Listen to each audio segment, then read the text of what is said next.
اور خبر یہ ہے کہ سابق چیئرمین سینٹ اور پیپلز پارٹی کے رہنما رضا ربانی نے IMF کی سیاسی جماعتوں سے ملاقاتوں کو سیاسی خود مختاری کا خاتمہ قرار دے دیا ہے۔ مزید کیا تفصیلات ہیں اس حوالے سے جانیں گے ڈان نیوز کے نمائندے نادر گرمانی سے۔ نادر بتائے گا مزید کیا کہا گیا ہے رضا ربانی کی جانب سے؟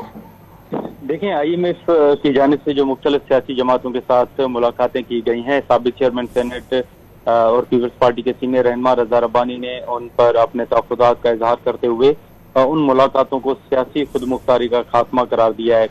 رضا ربانی نے اپنے جاری بیان میں کہا ہے کہ IMF کی سیاسی جماعتوں سے ملاقات سیاسی خود مختاری کا خاتمہ ہے، مالی خود مختاری کو پہلے ہی سرنڈر کر دیا گیا۔ انہوں نے اپنے بیان میں یہ بھی کہا ہے کہ یہ ایسٹ انڈیا کمپنی کی واپسی ہے جب ہم افراد کو کمپنی پالیسی کی حمایت کرنے کا کہا گیا تھا۔ ان سیاسی جماعتوں کا کیا مستقبل ہوگا جو نجکاری اور ملازمین برطرفی کی حمایت نہیں کرتی، اور انہوں نے یہ بھی کہا ہے کہ کیا الیکشن کمیشن ان کے منشور سے الگ رویہ جو ہے وہ برتے گا۔ اس حوالے سے جو اس وقت IMF کے مختلف ملاقاتیں ہوئی ہیں ان پر رضا ربانی نے اپنے تحفظات کا اظہار کیا ہے اور آج انہوں نے اپنا اس حوالے سے بیان جاری کیا ہے۔ جی بہت شکریہ نادر گرمانی آپ کا۔